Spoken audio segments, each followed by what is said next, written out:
All right, today we're making all your green vegetables taste amazing. And we may help your life just get a little bit better. So, you ready to get cooking? I am too. Let's learn something together.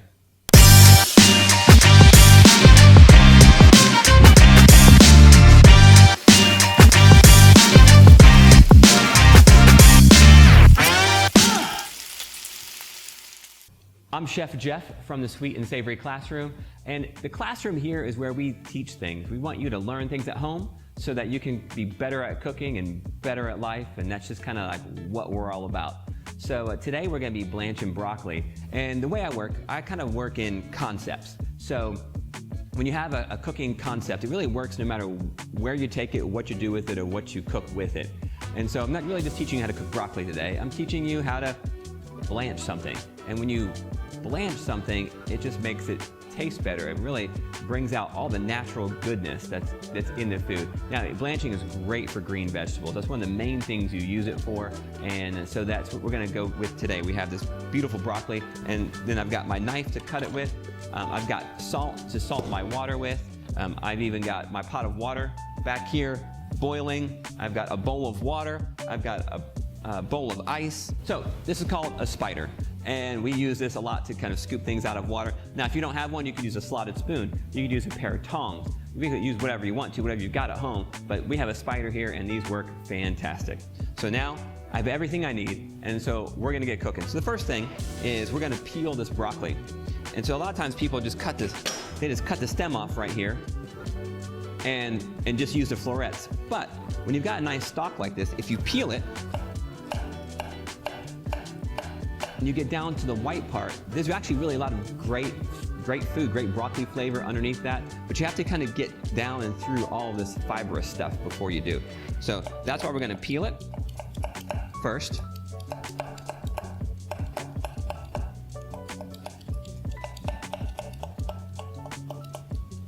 Now, I don't get any credit for this one, but best peeler I've ever used is probably this IKEA peeler right here.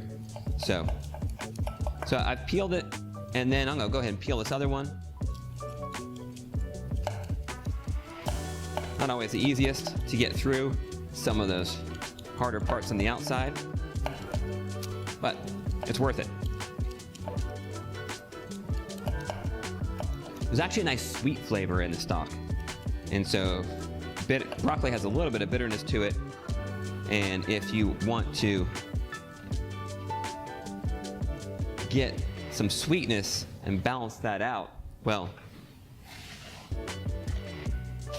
you can do it by using some of the stalk. So from here, I've got my broccoli, and I'm gonna go ahead, it's really big. And anytime you're gonna cook something, one of the main reasons we cut something up, right, is just to make it smaller. When you make it smaller, then it fits in your mouth, and it's easier to chew. But so this, we're gonna cut it down into smaller pieces, and you can make it long.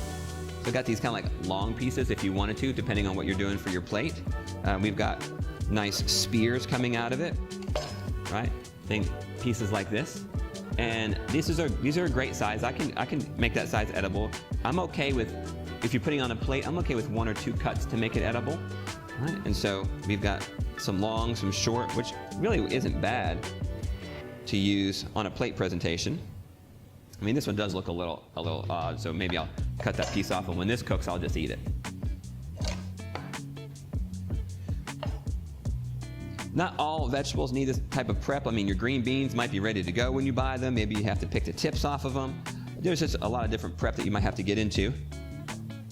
And so you can watch some of our other videos that we'll have, because I show you how to cut different things in different videos, and that's one of our staples, is kind of getting ready, getting prepped. So I've got my broccoli. Again, some are bigger than others, but you want to have them relatively the same size, because in cooking, the other part about making something the same size is you want to make it the same size so that when you cook it, it cooks at the same rate, meaning the same rate of time, and so that it gets done at the same amount of time, so that everything is cooked the same, and then you don't have a mushy piece of broccoli and then a piece of broccoli that's undercooked too. You want to be relatively the same size so they cook at the same rate. But now, if you do have some pieces that are just gigantic and they're not the same size. Either cut them down or you can cook them at a separate time. And when you cook them at a separate time, meaning like I could do two batches. And this particular time, I'm doing them one batch, so I cut some of those bigger pieces in half so that we get what we're looking for. And then let's head over to the stove and let's start cooking. We're gonna season our water. First, before you season anything, you really need to know where it starts, like kind of where it is right now. And so I'm just gonna taste my water. It's boiling hot water, blow on it. It's just water straight from my tap. Right?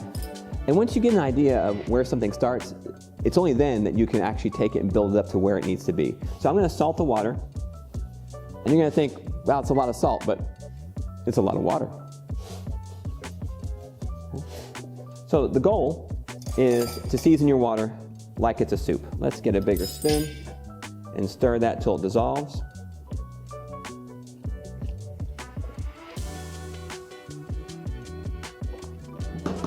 Once it dissolves, we can just scoop that onto our spoon, taste it again.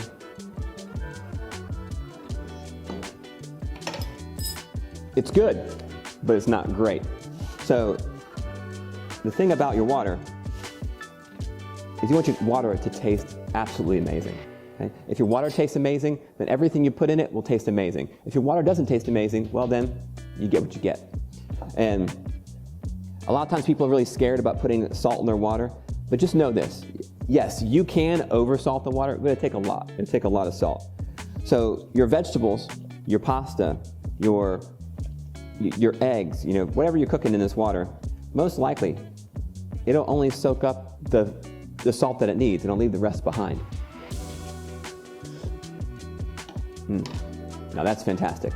That water tastes like it's basically like ocean water. And I always say, like, hey, if you just, like, we're body surfing. I know you body surf, right? If you're body surfing and you just took a dive, and you crashed in the waves and you got all that water up your nose and you tasted that salt water, that's what we're looking for, right? And so once you've reached that point, then if you want to be safe, you grab your spider. If you want to live on the edge, you can just drop it in there. Well, don't drop it, because then you'll splash everybody and yourself and burn yourself. So you can set it in. But if you want to really just be safe, go ahead and take your broccoli and put it in. Now, with your broccoli, you want to put it in all at once. We're not doing stages right now.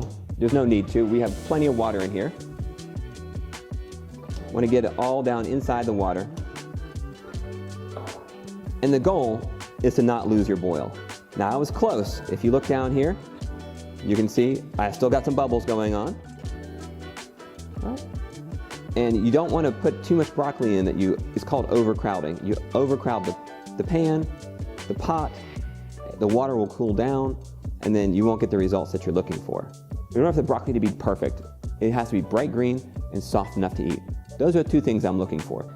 So our water is just cold water. It's just a bowl of cold water, and then I also have a bowl of ice. So those two things go together. It's called an ice bath. You want to get your water cooled down to a nice chill temperature. Now, what's neat about broccoli is even when you bring broccoli off of the fields, right? When you harvest broccoli off of the fields, you have to cool it down. And so sometimes if people will ice their broccoli, you try to get the heat from the sun out of the broccoli, and because it absorbs a lot of heat, and that's kind of neat. But I didn't know that really till recently, and until being at a farm and watching, them kind of telling me what they do with their broccoli when they bring it off. They will ice it. They will ice it. They will cool it. They'll even put fans on it to help kind of get the heat of the sun, the heat of the ground out of it, so it gives you nice crisp broccoli that will last a long time to kind of get it to market and get it to your house. So I thought that was pretty interesting. So to check your broccoli, pull a piece out, dip it in your ice water. And the best tool you have to check it, well, you can look for signs. You can look for how soft it became here. Is it bright green? Is it soft enough to eat? It sure is. Oh man. When you do it right, these things just taste amazing. Sorry if I'm gonna be eating while we're talking, but it's just good. So when your broccoli is bright green and soft enough to eat, which mine has reached those two factors, it's gonna go into the ice water.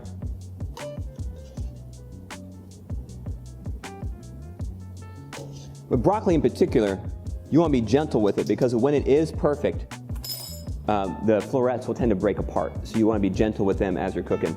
Now I can turn that water off. I can let my broccoli cool right here in the ice water.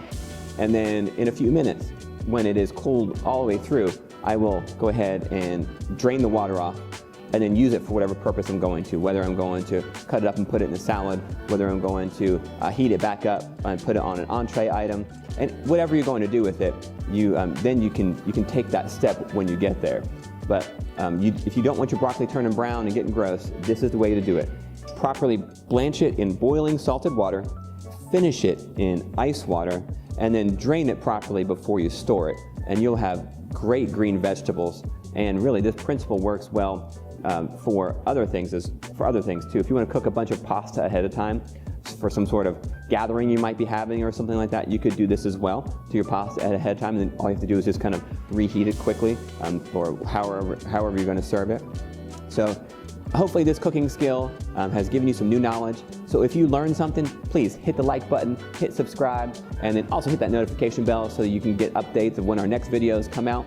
And if you like this video, check out some of our other videos here and here, because we've done a lot of great videos, and we'd love for you to join us on this journey of kind of bringing life and cooking together. So thanks a bunch, and we'll cook together soon.